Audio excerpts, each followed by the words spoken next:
Hello, everyone. Welcome to Developing Palates. I'm Aaron Loomis coming to you from the Drew Estate Studio. With me today is Jiunn, Lou, Seth, guys, John McTavish. How you guys doing? Jiunn looks constipated. Dude, by the way, so Monday through Fridays, I take a prebiotic fiber. Oh gosh. Oh boy. And This is off the rails already. And you fucking brought it up, and I then didn't think that this is Can where I it was gonna go. can I veto? Is it possible to veto? all right, fine, go ahead. I'll leave it at the end. All right. It is Go ahead. this is Dude, what did you think of skip, the cigar? Okay, hurry up, get to that part.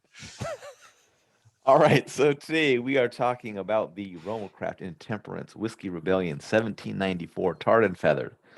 The cigar is Robusto Extra-ish, 5-inch by 56. Comes out of the Fábrica de Tabacos Nicasueño factory in Nicaragua. Wrapper is Ecuadorian Habano Ligero.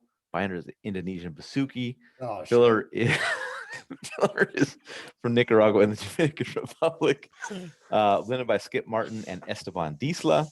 Price point is $9.35. The cigar was released in November of 2020. And we picked these cigars up from Blue Smoke of Dallas. So you can catch them online. Go in if you're in the Dallas area. They will ship to you if they have something in stock that you'd like to order. Ask for Jay. He will take care of you. Tell you what All right. now. All right, Jiunn, what was your experience like with this Tarred and Feathered? I thought this is so medium full strength, pretty close to like just a few puffs in. So medium body, so fairly strong cigar in terms of flavors. I thought it's like how do you put it, like rustic, peppery, earthy kind of a mix. A lot of white pepper, a lot of sharp minerals, baking spices. But for the first couple of thirds, there was also this like gentle bread-like sweetness to it that helped with all that like really like earthy spice to it. Now, when you say bread, Jiunn, what kind of bread do you mean? Challah. Okay.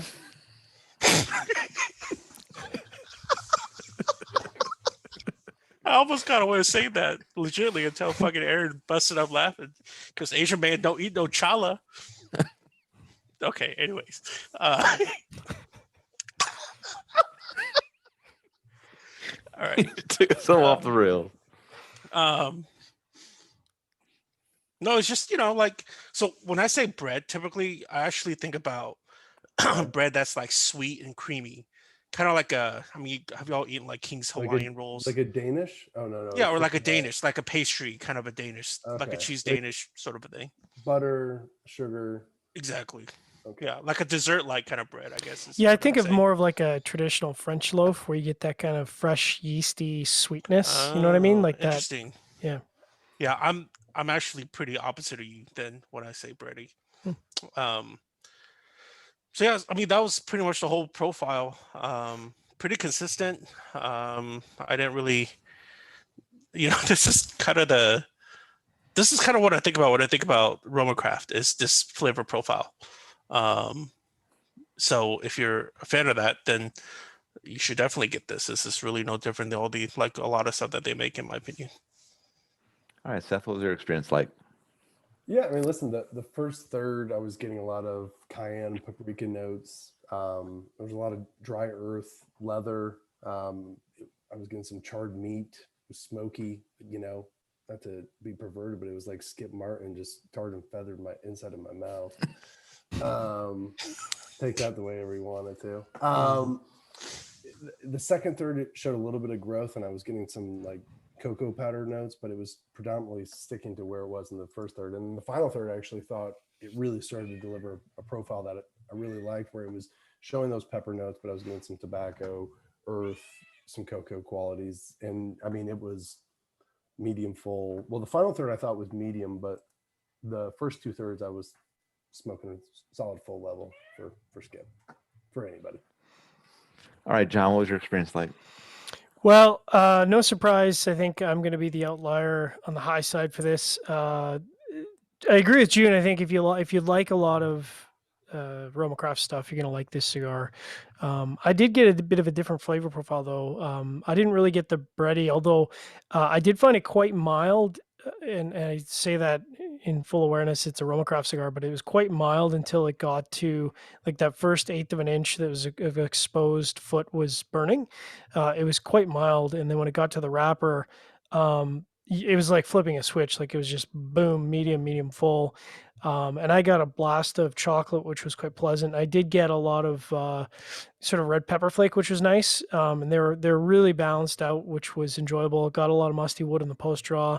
There's a really good creaminess that came through as it settled in, and then kind of like a raisiny sweetness. And I don't know how to describe it. It's like that stewed raisin sweetness. So it's really thick on the palate. So it was quite enjoyable for me in the first third, and then the second third kind of was a continuation of that, just the raisin sweetness and chocolate playing off of each other with the musty cedar kind of almost like a counter flavor to that to prevent it from being too sweet. And for me, on the RoMa scale, I would actually say it's more towards the medium end than the medium full end. This, like, for most manufacturers, this would be probably medium full plus. For if you smoke a lot of skip stuff, this is really in the medium plus category. It's, to me, I didn't think it was as strong as most of the stuff he makes. The last third for me was still pleasant, but quite average. Draw was perfect. Oddly enough, I had a number of burn issues, and before people say, well, of course you did, you're in Canada, the irony is it was 64 degrees that day. There was no wind.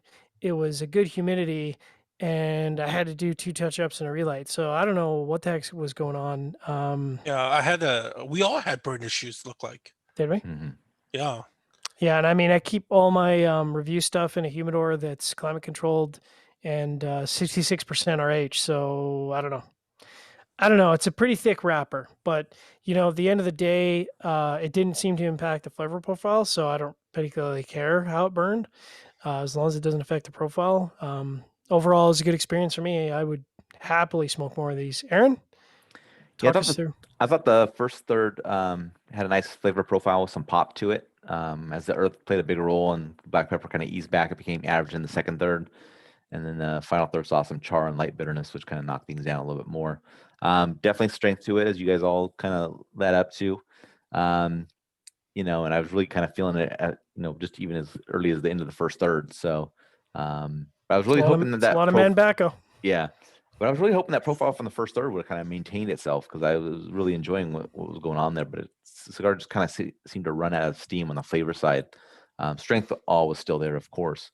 Probably not something I really see myself coming back to, but for, people that are fans of RoMa Craft, like the strength, like the heaviness of the flavor profile, or, earth, all that kind of stuff, definitely going to be something that they'll be interested in. So, yeah. And I did have some burn issues as well. A touch up and then a single relight on it. So just kind of the nature of the beast with that thick layer of wrapper. All right, let's get into the scores. The cigars.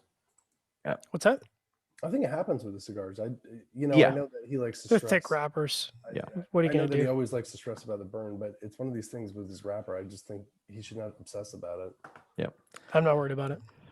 All right, we're gonna start at the top with John at 6.52. Shocker. Jiunn and I both gave it a 5.45, and Seth gave it a 5.15. So, John, how'd that 6.52 match up for you?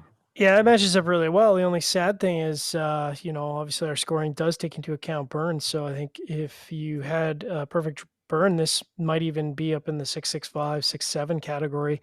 And that matches up quite well. This is one of the most enjoyable cigars I've smoked in a while. And yeah, if I had a box of these, I'd be smoking one right now. All right, Jiunn, 5.45. Yeah, if I had a box of these, I would probably also buy a box of lighters to go along with them. So many flavors, and you had to choose salty. I don't. Nice. Yeah, this is overall average. It's I don't know. Maybe y'all could help me out, like because this is a part of his Whiskey Rebellion line, right? Mm. Yeah. The name. If you could, No. what's up? I remember having a couple of these, just not my jam. If there's a better Vitola out there, look to give it another try. I don't think it's a Vitola thing. It might just be the profile that isn't to your liking, because this is more towards the darker, heavier line that he tends. Like I think if it was a straight Intemperance, because I think you've smoked Intemperance before and you really like Intemperance. Hmm. I think. I just know that I really liked his Neanderthal line. I Hmm. truly enjoy most of the Vitolas in that line. And then some of the Wonderlust. So actually, like legitly, I would go buy some. Yeah. I enjoy it that much. But I don't know if like within his like Whiskey Rebellion, was it the Cro Magnon ones that Dude, he there's has? like Just can't do 'em. there's like 7 sizes, I think. Oh, because Yeah. like stuff like this just tastes like an assault on your palate, like it just sticks with you, and then Like it just like like you know, just, Washington caked brought it. his troops down to assault your liberties and take away your rights. That's what Yeah, it tastes it's like you might as well inject COVID dose on my tongue or something. Oh, I know what you're saying, though. Dude. I know what you're saying, because the Neanderthals, I would say, are stronger than like Aquitaine or the Whiskey Rebellion. Mhm. But the Neanderthal has more balance and more flavor profile to it, so that while you're having the strength, there's a lot to it. This wrapper from like the Aquitaine, I think sometimes it's just and for you and I, it's probably way too strong, so it just takes away from everything. Because you smoke like the Intemperance Connecticut's and even the Brazilian Arapiraca, and I think you like those because you're right there with me. But like when you throw this wrapper on there, it doesn't help. And then you got that fucking Indonesian Basuki binder, man. That just it's a lot of testosterone, man. It dials it up to 10, like it's no joke. Yeah. Basuki. Bukaki's whatever rapper. Yeah. My 5.45 matches up well. Overall, it was an average flavor profile. I did have, first was good, the final was subpar, so kind of evened it out. But I liked how the cigar started. Also had a little bit of a bummer on the burn, so yeah, matches it well. All right, Seth, 5.15. Sorry, man. I thought I'd already gone. I didn't know that you and I hadn't gone yet. No. Yeah, listen. No, I mean, listen. I didn't care for the blend. I thought it was lacking. I think if you want strength, it's going to be good. I think people who like the Aquitaine will like this. I think the Aquitaine's still a better blend than this. But yeah, I mean, the burn was off, and I know that hurts in the score, but I think if you look at that cigar and you don't want to get it because of the burn, then that's not the issue. Like if you like those blends, then you don't care about the burn. If you touch it up, you touch it up. Yep. All right. Any other final thoughts on this one? I hate the bands. I'll say that. I hate the bands. Really, I like the bands. Really? What do you What not part like? of it you don't like? It just looks too banded, cheap. right? I thought the opposite. I thought this looks like some really nice construction paper kind of band. But it's not the quality of the other lines. Okay. I think what's cool about like Neanderthal and Cro-Magnon and Aquitaine is that there's this tie. It's the connection to like prehistoric. So there's like, you can see that behind there. There's like that. Oh, because it's got the impact. Right. Yeah, it's kind of like. I mean, look, the other lines have it's two bands, right? So it's the colored ring on top of the thick white paper, right? And it's just better quality. These are just like paper bands. It's just like, I don't know, just doesn't fit. He's got to put the white band on top of the black band too. Yeah. What's up with that shit? It just doesn't fit with the rest of the lines. So. All right. Wait, you just made a comment about I know what you're saying. No, we're moving Michael on. Jackson, Black and White. We're moving on. No, why would I talk about Michael Jackson? His song Michael Jackson with Macaulay Culkin in the video. He had a song with Macaulay Culkin in the video? Yeah. Yeah, they were good friends. Yeah, he constantly visited Neverland. Sorry. How good of friends were they, John? Quite good. Macaulay used to sleep over all the time. Quite good. Quite good. Yeah. One might say they were intimate friends. One might say that. All right. I like the name, though. I like the name. I like the storyline. I like when he does this stuff. Yes. It's fun. Pennsatucky. I think it would be cooler if he got more. I don't know. I think I would enjoy the project a lot more if he had like Kentucky tobacco in there, or even like Virginia tobacco, Pennsylvania tobacco. If I don't know, there'd be something cool about incorporating American tobacco into the blend. And I know it would make it more expensive and change everything, but that's something I'd like to see. Maybe then would Skip make Cody. All right. If you're just catching this video on YouTube, be sure to subscribe to us. Also check out the full written review on the website, developingpalates.com. Follow us on all the social media channels, and you can catch all of our review recaps on podcasts, so iTunes, Google Play, and Podbean. Thank you for tuning in. We will catch you on the next one. Did you Weasel. hear Coop talking shit about Skip?